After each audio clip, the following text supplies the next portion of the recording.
والتفت الساق بالساق إلى ربك يومئذ المساق.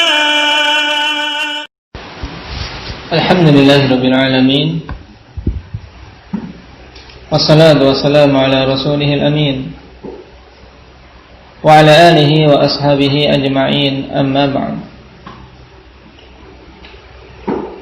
Kemarin telah kita baca beberapa asar yang dibawakan oleh Syekh An-Najmi rahimahullahu ta'ala yang menetapkan bahwasanya Al-Quran kalamullah ghairu makhluk, dan juga dalil bahwasanya Al-Quran kalamullah. Di antaranya apa? Ubay. Nah, wa in ahadun minal musyrikin astajaraka fa'ajirhu hatta yasma'a kalamullah. Nah, Allah Subhanahu wa ta'ala sebutkan bahwasanya Al-Quran itu kalamnya. Dalil yang lain indang yang terbani Al-lahul khalq wal amru, dari isi mana? Al-amru Al-Quran. Terus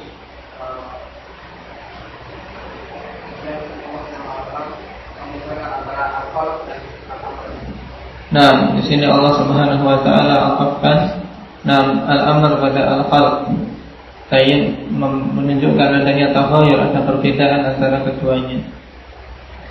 Bahwasanya al-amr bukan al-khalq. Sebagaimana penafsiran para salaf, al-khalqu khalqullah wal amru al-Quran. Nah, dengan ayat ini alhamdulillah kita akan mudah membantah syubhat yang dibawakan oleh Jahmiyah. Nah, demikian pula Mu'tazilah dan yang lainnya mengenai apa? Al-Quran itu makhluk. Sebab di antara syubhat mereka apa? Bahwasanya Al-Quran itu selain Allah. Nah, Al-Quran selain Allah dan semua selain Allah itu adalah makhluk. Ini alasan mereka. Dan ini banyak alhamdulillah ditempuh oleh orang-orang Mu'tazilah gaya baru seperti Hizbut Tahrir, yang untuk anak-anak muda mereka punya organisasi PII dulu namanya, Pemuda Islam Indonesia, yang banyak masuk di dalam sekolah-sekolah. Di antara yang mereka sering tanyakan ya ini, Al-Quran itu kalamullah atau makhluk. Saya sendiri dulu ketika masih kelas 2 saya pegang Rafis di SMA dulu, ditanya gitu, saya pikirannya makhluk juga. Kenapa? Karena Al-Quran bukan Allah. Semua selain Allah itu makhluk. Nah, ini mereka menjerat manusia dari sisi ini, dan mereka memasukkan pemahaman tersebut dari sisi ini. Nah, padahal apa? Al-Quran itu amrullah, karena sifat di antara sifat-sifat Allah Subhanahu wa ta'ala. Nah, dan ini bukan perkara yang baru. Sebab dulu para imam pun ditanya dengan pertanyaan yang demikian. Di antaranya yang diriwayatkan oleh Imam Ad-Darimi dengan sanad yang sahih dari Ja'far bin Muhammad. Ja'far bin Muhammad, annahu su'ila 'anil Qur'an khaliqun am makhluq. Ya. Bahwasanya dia ditanya Al-Quran itu khaliq atau makhluk. Karena sesuatu yang ada di jagat raya ini ya hanya dua, ya kan, khaliq atau makhluk. Coba kalau kita yang ditanya bingung, Al-Quran itu khaliq atau makhluk? Maka Ja'far bin Muhammad mengatakan laisa bi khaliq wala makhluk walakinnahu kalamullah. Nah gitu. Jadi Al-Quran bukan khaliq, bukan makhluk, akan tetapi dia adalah kalamullah, yaitu sifat di antara sifat-sifat khaliq. Paham? Nah, ini pertanyaan-pertanyaan yang memang ahlul bidah sudah apa? sudah terbiasa ikhwanifillah untuk menimbulkan pertanyaan yang menimbulkan kerancuan. Oleh karena itulah para salaf ikhwanifillah, mereka sebagaimana telah kita lewati pada pembahasan yang lalu, memperingatkan dari bersidai dengan ahli bidah. Nah, kalau bukan seorang yang betul-betul alim ditanya seperti ini, bingung ikhwanifillah. Nah, baik. Ya,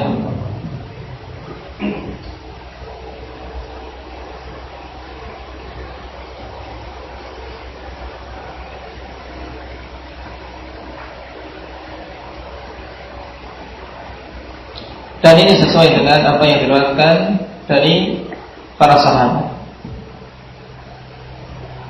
yang juga disebutkan oleh Imam Ad-Darimi dalam Ar-Rad 'alal Jahmiyah. Imam Ad-Darimi punya kitab Al-Fanifillah bantahan terhadap Jahmiyah. Dari Amr bin Dinar, beliau mengatakan, "Adraktu ashaban Nabi sallallahu alaihi wasallam faman dunahum mundu 70 sanah." Aku mendapati para sahabat Nabi sallallahu alaihi wasallam, kemudian orang-orang setelah mereka semenjak 70 tahun yang lalu. Yaqulun, mereka mengatakan, Allahu khaliqun wa ma siwahu makhluq. Ini juga selaras dengan apa yang disebutkan tadi dari jawaban Ja'far bin Muhammad. Allahu khaliqun wa ma siwahu makhluq. Allah Subhanahu wa taala dialah Al-Khaliq dan yang Maha Pencipta, dan selain Dia adalah makhluk. Lalu bagaimana dengan Al-Qur'an? Di sini jangan sampai seorang terjebak. Beliau teruskan, wal Qur'anu kalamullah. Dan Al-Qur'an itu adalah kalamullah. Berarti apa? Sifat di antara sifat-sifat Allah, sifat Al-Khaliq. Dan sifat Allah Subhanahu wa taala itu bukan makhluk. Nah, inilah yang kemudian dalam ayat dinamakan dengan apa? Al-Amr. Makanya Allah Subhanahu wa taala pisahkan, ala lahul khalqu wal amru. Wal Qur'an kalamullah minhu kharaja wa ilaihi ya'ud. Keluarnya dari Allah Subhanahu wa taala dan akan kembali kepada Allah Subhanahu wa taala.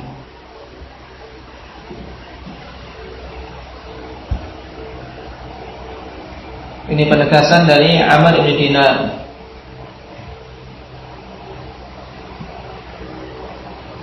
Dan Imam Al-Baihaqi menegaskan bahwasanya memang Amr bin Dinar telah bertemu dengan apa? Dengan sederetan para sahabat-sahabat yang mulia, baik dari kalangan Ahlu Badar, Muhajirin dan Ansar, seperti Jabir bin Abdullah, Abu Sa'id Al-Khudri, Abdullah bin Umar, Abdullah bin Abbas, Abdullah bin Zubair, dan apa? Pemuka-pemuka tabi'in setelah mereka. Sehingga inilah keyakinan salaf kita yang tidak boleh kita apa? Bergeser darinya. Bahwasanya Al-Qur'an kalamullah minhu kharaja wa ilaihi ya'ud. Wa laysa bi makhluq. Kita lanjutkan. Qala Syekh An-Najmi rahimahullahu ta'ala, fakadzalika ayda al-Imam Ahmad hubisa wa dhuriba hatta ughmiya alaih. Demikian pula Imam Ahmad, beliau dipenjara, dipukul sampai pingsan. Wa kana yaqulu lahu qul al-Qur'an makhluq fayaba. Dan adalah dulu dikatakan kepada beliau, katakanlah bahwasanya Al-Qur'an itu makhluk, dipaksa untuk mulutnya mengucapkan Al-Qur'an itu makhluk. Walaupun secara hukum ikhwanillah, beliau saat itu sebenarnya beliau punya uzur, dalam artian apa? Seandainya beliau mengatakan Al-Qur'an itu makhluk, tidak berdosa selama hatinya apa? Mengingkarinya. Sebagaimana Allah Subhanahu wa taala telah berikan uzur kepada orang-orang yang mengucapkan kalimat kekufuran dalam keadaan darurat demi keselamatan jiwanya. Illa man ukriha wa qalbuhu mutmainnun bil iman. Kecuali orang-orang yang dipaksa dalam keadaan hatinya masih tetap kokoh di atas keimanan. Akan tapi Imam Ahmad lebih memilih apa? Lebih memilih azimah daripada mengambil rukhsah. memilih untuk tetap sabar, tetap kokoh memperjuangkan akidah yang hak ini. Kenapa? Karena kalau semuanya mengambil rukhsah, siapa yang akan memperjuangkannya? Dan beliau pun menyadari amanah yang besar yang terpikul di pundak beliau. Sebab seandainya beliau mengatakan ini walaupun hanya lisan saja, yang akan mengikutinya banyak. Oleh karena itulah beliau sangat bersyukur kepada seorang pencuri yang memberikan nasihat agar beliau kokoh. Agar beliau kokoh. Yang mendatangi Imam Ahmad rahimahullah ta'ala di malam hari untuk tetap kokoh di atas kebenaran dia. Dan setelah beliau bebas, beliau banyak mendoakan mantan pencuri tersebut. Demikian, terkadang suatu nasihat datang dari seseorang yang tidak kita sangka-sangka, yang menjadi sebab kita kokoh. Yang menjadi sebab seseorang bisa sabar. Tidak harus dari orang yang berilmu. Oleh karena itulah jangan seseorang bakhil, atau seseorang malas, atau seseorang merasa tidak bermanfaat. Ucapkan kalimat yang baik. Karena terkadang ucapan kita ternyata sangat bermanfaat bagi saudara kita. Apa kedudukan seorang mantan pencuri? Seorang pencuri yang sama-sama dihukum bersama Imam Ahmad, sama-sama di penjara. Ini imam, ini pencuri. Tapi ternyata dengan sebab nasihat dari pencuri dalam artian menyarankan dan mengokohkan Imam Ahmad untuk sabar. Aku dipenjara karena perkara dunia. Engkau dipenjara karena perkara din.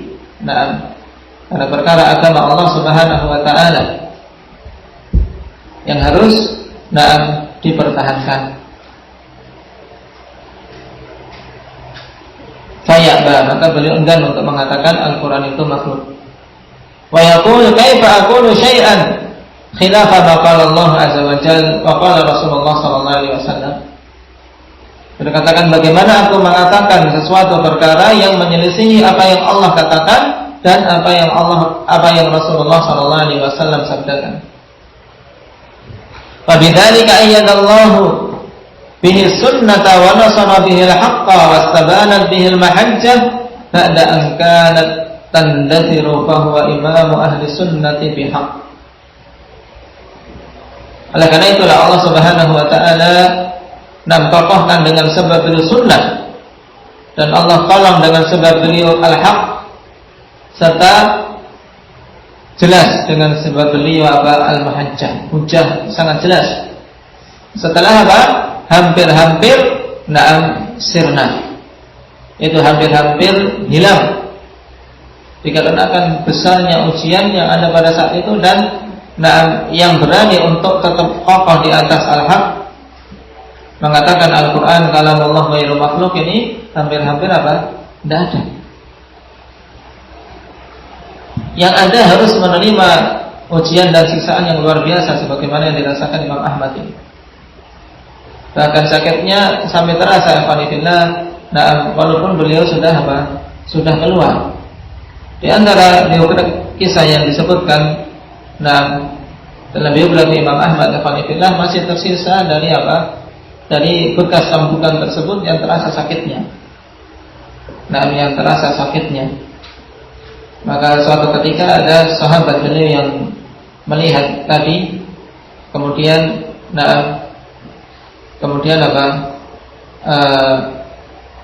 bertanya, si mana yang sakit, yang masih terasa sakit kan? Dan ternyata kenapa ada daging yang busuk dan daging yang mati yang masih di dalam, karena tercampur dalam artian daging yang sudah rusak, sehingga ini yang menimbulkan rasa sakit, hanya dikeluarkan baru bisa terasa lebih ringan.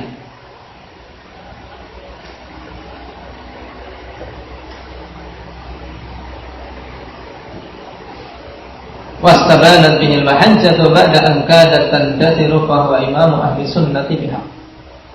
Maka beliau adalah imam ahli sunnah yang sebenarnya, karena telah teruji kekokohannya. Qala ba'du salaf nasarallahu al-islam bi Abi Bakr zaman riddah wa bi Ahmad bin Hanbal zaman al-mihnah. Dan sebagian salaf mengatakan Allah Subhanahu wa taala telah menolong Islam dengan sebab Abu Bakar pada zaman kemurtadan, dan menolong Islam dengan sebab Ahmad bin Hanbal pada zaman mihnah, yaitu mihnah khalqil Quran, di mana manusia dituntut dan dipaksa oleh kekhilafahan yang berkuasa saat itu untuk mengatakan bahwasanya Al-Quran itu makhluk. Falillahi darruhu min imam. Maka sungguh betapa mulia dan betapa agungnya yang beliau perjuangkan, baik dari seorang imam ahli sunnati wal jamaah rahimahullahu rahmatal abrar. Semoga Allah Subhanahu wa taala merahmatinya. Bagaimana rahmat yang diberikan kepada orang-orangnya yang taat. Wa rahimakullas salafil qa'imina 'alal haqqil mujahidina fi idhari wa alhaqna bihim wa adkhilna fi 'adadihim 'ala ma 'indana min usul. Dan semoga Allah Subhanahu wa taala merahmati semua salaf yang tegak di atas al-haq, yang berjihad di dalam menampakkan al-haq, memperjuangkan al-haq, dan kita pun memohon kepada Allah agar untuk bisa diikutkan bersama mereka. Wa alhiqna bihim.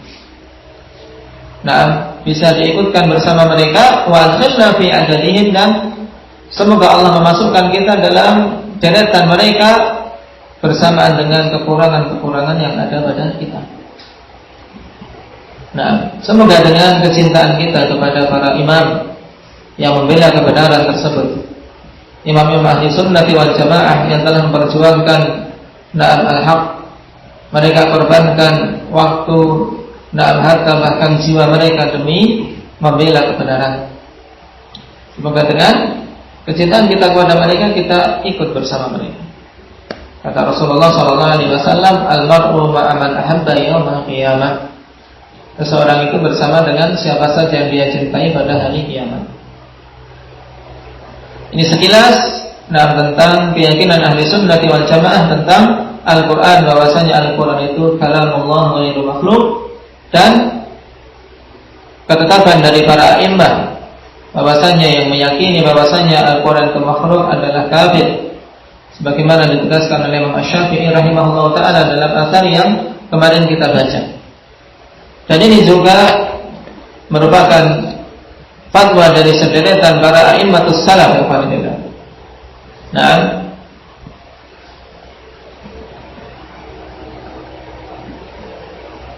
Imam Al-Lalikai rahimahullah ta'ala dalam syarh usul i'tiqad ahli sunnati wal jamaah setelah menyebutkan perkataan-perkataan para ulama dalam masalah ini, beliau tegaskan bahwasanya Al-Quran kalamullah ghairu makhluk. Kemudian qalu al-Qur'anu kalamullah ghairu makhluk wa man qala makhluqun fa huwa kafir. Fa haula 550 nafsan aw akthar min at-tabi'in wa a'immatil mardin siwa sahabatil khairin ala ikhtilafil a'sari wa madiyis sinin wal a'mam wa madiyis sinin wal a'wam. Mereka semua ini mengatakan kalamullah ghairu makhluk, dan siapa saja mengatakan Al-Quran itu makhluk maka kafir. Mereka sekitar 550 ulama atau lebih dari kalangan tabi'in dan para imam-imam yang diterima fatwa-fatwa mereka dari kalangan sahabat yang terpilih atau selain dari para sahabat. Ini belum dihitung para sahabat yang paling banyak. Di zaman yang berbeda-beda, dan tempat yang berbeda-beda. Dan sebagian mereka menegaskan bahwasanya hukumannya adalah dibunuh. sebagaimana fatwa dari Imam Malik rahimahullah taala. Baik. Beliau katakan man qala al-Qur'an makhluqun yustatab fa in taba wa illa duribat 'unuquh. Siapa saja mengatakan Al-Qur'an itu makhluk, maka dimintai tobat. Jika dia bertobat, maka diterima, jika tidak, maka dipenggal lehernya. Nah, ini hukuman bagi orang-orang yang mengatakan Al-Quran itu makhluk.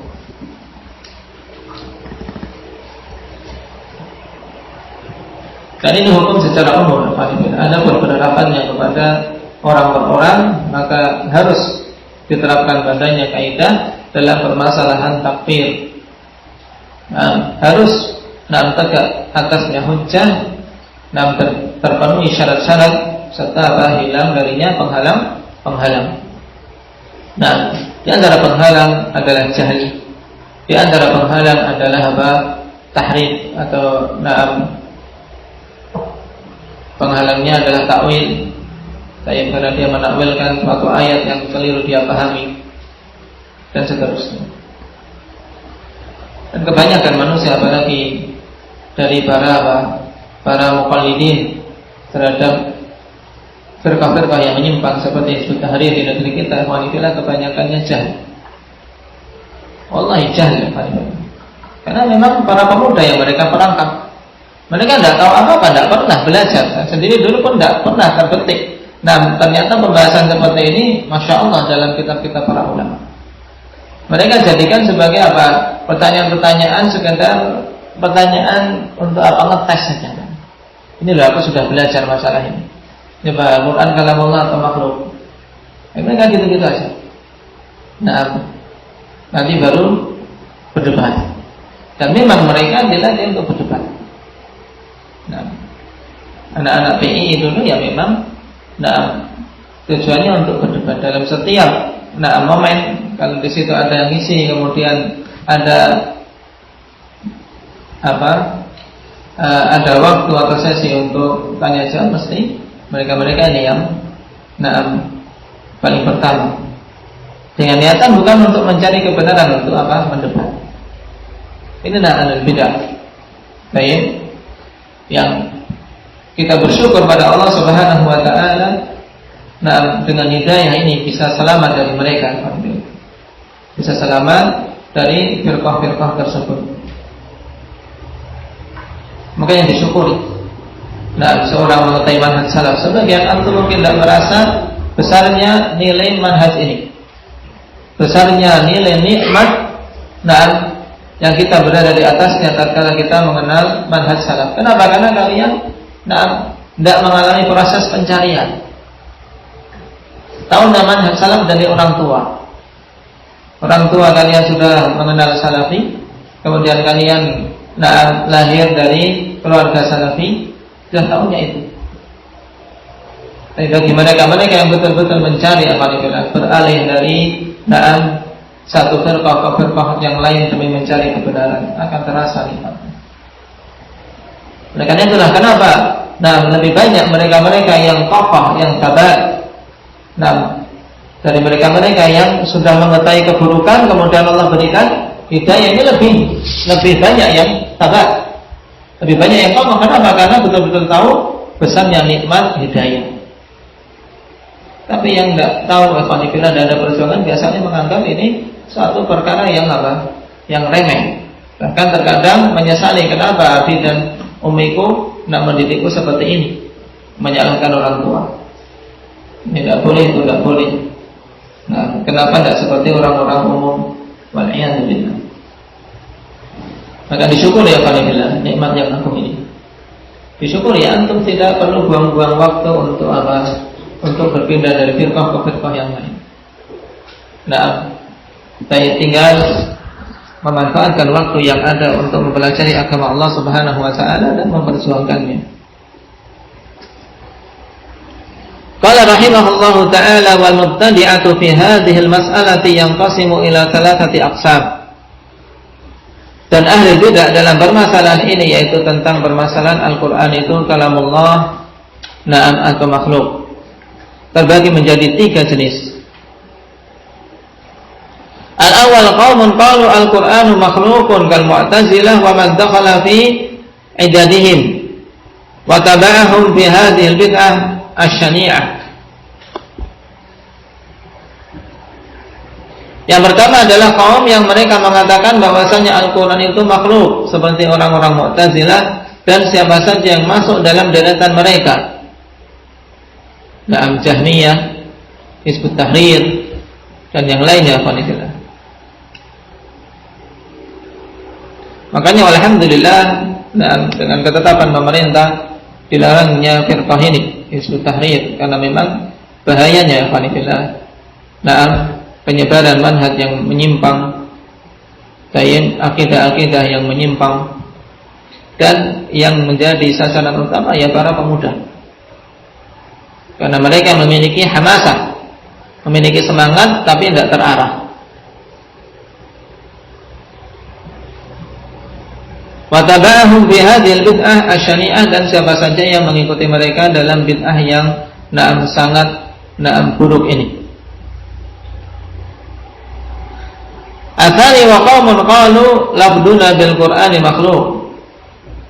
Yang kedua, kaum yang mereka mengatakan lafaz kami terhadap Al-Qur'an itu makhluk. Baik, mereka ini dinamakan dengan al-lafdhiyah. Sebagaimana dalam catatan kaki nomor 5, wa humul lafdhiyah alladzina yaqulun alfazuhum bil Qur'ani makhluqatun wa kalamullahi ta'ala indahum laisa masmu'an. Mereka mengatakan bahwasanya lafaz-lafaz kami terhadap Al-Qur'an itu makhluk. Baik. Dan mereka berkeyakinan bahwasanya kalamullah itu laisa masmu'an, tidak bisa didengar. Ini juga keyakinan yang batil. Dan tidaklah lafdhiyah muncul kecuali setelah apa? Mereka mulai melemah, dalam artian setelah kedok pernyataan Al-Qur'an itu makhluk terbongkar dan terkalahkan oleh hujjah ahli sunnati wal jamaah. Mereka kemudian berganti warna dengan mencetuskan permasalahan lafdhiyah. Maka mereka mengatakan lafdhi bil Qur'an makhluk. Kenapa? Karena lafaz al-lafdu ini adalah kata yang mujmal, yaitu suatu kata yang bisa memiliki beberapa makna. Nah, ini yang disukai oleh ahlul bidah. Kata-kata yang mujmal seperti ini salah satu senjata ahlul bidah. Maka hati-hati. Hati-hati dengan pertanyaan-pertanyaan mereka menggunakan kata-kata yang mujmal ini. Dan tidaklah mengetahui kebatilan mereka dalam penggunaan kata-kata yang mujmal ini kecuali para imam. Kalau kita ingin melihat bagaimana para imam seperti Syekhul Islam Ibnu Taimiyah, Ibnu Qayyim dan yang lainnya membongkar kedok tersebut, maka kita baca kitab-kitab mereka. Kalau tidak diterangkan mungkin tidak terbetik dalam diri kita makna batil padanya. Lafzi bil Quran makhluk. Perkataan ini memiliki dua makna. Karena lafzi bisa bermakna malfudhi atau bermakna talaffuz. Jadi al-lafzu bisa bermakna isim maf'ul, yaitu al-malfuz yang dilafadzkan. Dan bisa bermakna masdar, yaitu talaffuz, yaitu perbuatannya. Perbuatan dia membaca Al-Quran. Sehingga ketika mendapati orang yang mengatakan seperti ini, maka kita katakan apa yang engkau maksud dengan lafzi bil Quran? Apakah talaffuz ataukah al-malfuz? Harus dirinci. Nah, kita tidak bisa mengatakan itu makhluk atau bukan makhluk sebelum dirinci. Orang mengatakan lafzi bil Quran makhluk atau ghairu makhluk ditanya. Dia menjawab makhluk, salah. Dia menjawab ghairu makhluk, juga salah. Kalau belum memerinci. Paham? Lalu yang betul bagaimana? Rinci dulu. Nah, apa yang engkau maksud dengan lafaz di sini. Kalau yang dimaksud dengan al-malfuz yaitu yang dilafazkan, maka kita katakan bahwasanya al-malfuz itu adalah Al-Qur'an. Berarti Al-Qur'an ghairu makhluk. Yang dilafazkan itu yaitu ayat-ayat Al-Qur'an itu bukan makhluk, karena itu adalah kalam Allah Azza wa Jalla. Paham? Paham enggak, Umair? Kemudian kalau yang diinginkan adalah talaffuz, ucapanku, gerakan bibirku, gerakan lidahku, ini makhluk bukan? Makhluk, ini perbuatan hamba. Paham? Sehingga kalau yang dimaksud dengan talaffuz, maka talaffuz bil Quran makhluk. Paham? Cuman tatkala perkara ini merupakan tangga bagi ahli bidah ikhwanifillah untuk naik kepada kebid'ahan Al-Quran itu makhluk, maka para ulama ingkari dengan keras. Baik. Sebagaimana disebutkan di sini, wa haula'i hakama 'alaihimus salafu bi annahum mubtadi'ah kama hakamu 'ala man qala al-Qur'anu makhluqun bil kufri. Dan mereka ini para salaf telah menghukumi bahwasanya mereka itu adalah ahli bid'ah, sebagaimana mereka telah menghukumi terhadap orang yang mengatakan Al-Quran itu makhluk dengan kekufuran. Kenapa tidak sampai derajat kufur? Karena ada kemungkinan benar, ada kemungkinan salahnya. Cuman mereka jadikan itu tujuannya batil. Tujuannya batil untuk memerangkap kaum muslimin sehingga terjatuh dalam keyakinan sesat mereka.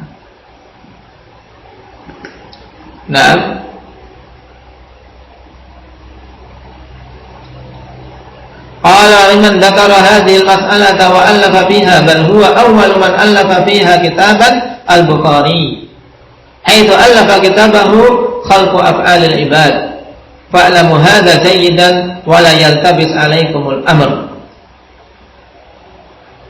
Dan di antara para a'immah yang menyebutkan permasalahan ini dan mengarang tentang masalah ini, bahkan dia adalah orang yang pertama kali mengarang tentang perkara ini dalam satu kitab, yaitu Imam Al-Bukhari. Beliau mengarang kitab Khalqu Af'alil Ibad. Khalqu Af'alil Ibad,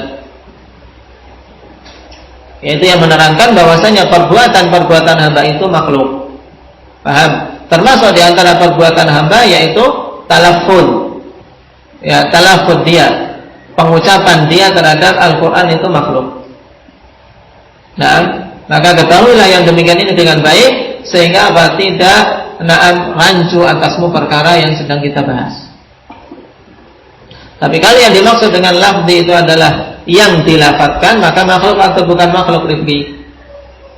Bukan makhluk. Kenapa? Karena yang dilafadzkan adalah Al-Quran. Tapi kalau pelafadzannya, pengucapannya ini makhluk atau bukan makhluk? Makhluk atau bukan makhluk, Azril? Pelafadzannya, pengucapannya, pengucapan Al-Quran, pengucapan ayat-ayat, makhluk atau bukan makhluk? Yang mantap ini akidah harus mantap. Makhluk, kenapa? Karena itu adalah perbuatan hamba, perbuatan kita. Perbuatan kita ini makhluk. Paham? Tapi kalau yang diucapkan apa? Seorang membaca Bismillahirrahmanirrahim, Alhamdulillahirabbil alamin. Yang diucapkan apa? Ayat-ayat Al-Quran. Berarti ayat-ayat Al-Quran ini makhluk atau bukan? Bukan, karena itu adalah kalamullah. Ya. Sedangkan pengucapannya, perbuatan kita ini, gerakan lidah, makhluk atau bukan? Makhluk. Paham? Dipahami dengan benar. Wala yaltabis 'alaikal amr. Ya. Baik. Dan fitnah ini termasuk fitnah yang menimpa Imam Bukhari saat itu. Beliau sampai difitnah dalam masalah ini, sampai diusir saat itu. Kenapa? Biasa, hasad. Beliau ingin menerangkan keyakinan ahli sunnah di sini, cuman apa? dikatakan Imam Bukhari berkeyakinan seperti keyakinan Jahmiyah, menyatakan bahwasanya lafzi fil Quran makhluk. Padahal keinginan Imam Bukhari menjelaskan apa? Bahwasanya perbuatan hamba itu makhluk. Perbuatan hamba itu makhluk. Jadi bukan malfuz yang beliau inginkan. Inilah fitnah. Sampai-sampai diusir. Fitnah yang masyhur ikhwani fillah antara beliau dengan apa? Az-Zuhli. Yang karena fitnah ini Imam Muslim sampai tidak meriwayatkan dari dua-duanya. Tidak meriwayatkan dari Imam Bukhari, tidak meriwayatkan dari Imam Az-Zuhli, padahal kedua-duanya guru. Kedua-duanya guru Imam Muslim. Meriwayatkan Imam Bukhari tak. Nah, Imam Az-Zuhli guruku, Imam Az-Zuhli kalau diambil dari dia, Bukhari juga guruku, sudah tidak usah diambil semuanya. Dalam artian tidak ditulis dalam Sahih Muslim. Fitnah. Dan hasad, alhamdulillah. Terkadang juga namimah. Namimah yang membuat merusak hubungan antara para ulama. Kemudian fitnah ini menimpa Imam Bukhari lama, alhamdulillah, sampai terasa sudah sempit. Sempit, alhamdulillah, seorang difitnah dengan perkara yang tidak beliau yakini. Kemudian di akhir hayat beliau berdoa, karena sudah sempit qadha alayal am. Minta untuk apa? Wafatkan. Kemudian beliau wafat. Rahimahullah taala rahmatan wasi'ah. Tapi insyaallah taala kita lanjutkan pada pertemuan yang akan datang tentang dalil yang disebutkan dalam masalah ini. Naqtadi bihadza subhanallah bihamdika asyhadu an la ilaha illa anta astaghfiruka wa atubu ilaik.